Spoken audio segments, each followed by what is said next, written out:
Behold the biggest displacement production motorcycle on the planet, the Triumph Rocket 3. First launched just over a decade ago, it's pretty safe to say that this liquid-cooled 2,300cc inline triple delivers enough arm-stretching torque to plow a field. And delivering a massive 147 foot-pounds of torque is just the beginning of this tale.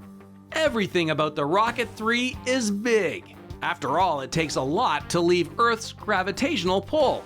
Check out the 43mm upside-down fork. Then there's the ABS-assisted 320mm dual Brembo brakes up front. A couple of fat tires frame this picture, while the 3-1-2 exhaust system is topped off with, well, you guessed it, a couple of fat pipes.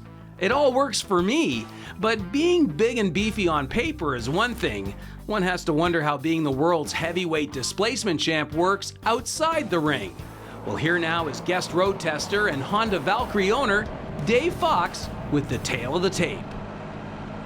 Well, Dave, here we are at the Crystal Palace, and I thought that would be appropriate given we were road testing a Triumph today. What was your first impression when you saw the Rocket 3? Amazing. I looked at it on paper, and to tell you the truth, it was a little intimidating when you read about the power and the size of this motorcycle. But when I got on the bike, I actually felt comfortable. The way the seat is and the way it's laid out, the fact that the weight concentration is low. Yeah. But this thing, it just takes right off, and I'm so glad I had a strap on my helmet.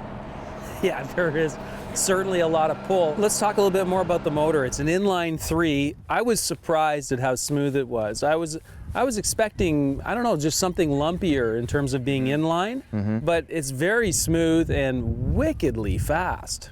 It is. You know, in talking about smooth, I was noticing going 50 miles an hour or 80 kilometers an hour, it's barely revving 2 grand. And the mirrors never shook. The only time they might shake a little bit is when it's idling. Yeah. You can almost feel the torque when you're sitting in the parking lot giving it some gas in neutral. Yeah. But when you're on the highway and going up to 50, 60 miles an hour, it is so smooth. Brakes, I was impressed with just the feel that I had on the lever and how little I needed in terms of to get this thing slowed down. What about you?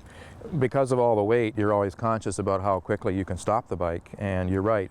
I don't remember hardly applying the brakes. They're just so, I guess you could say they're sensitive to the point, but not to the point where they grab. You hold on to the brake lever just a little bit, and immediately it just takes you right down. It's just a really good, safe feeling.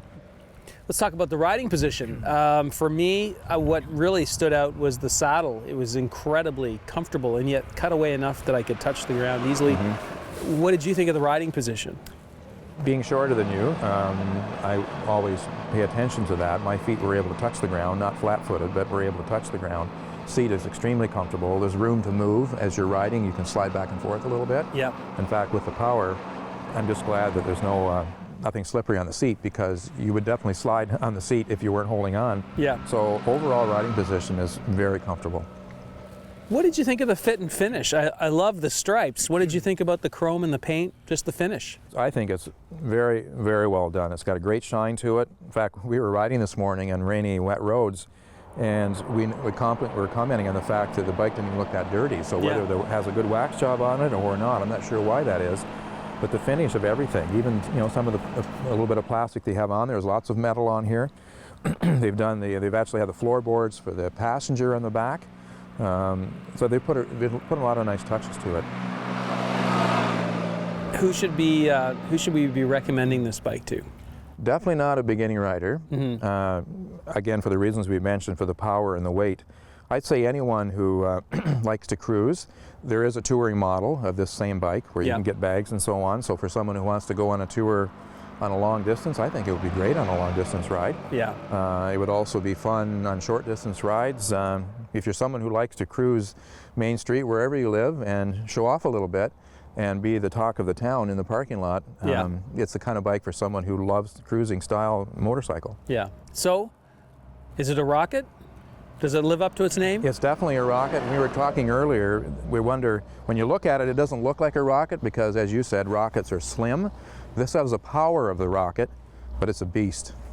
A beast. I'm going to go with locomotive. Thanks, Dave.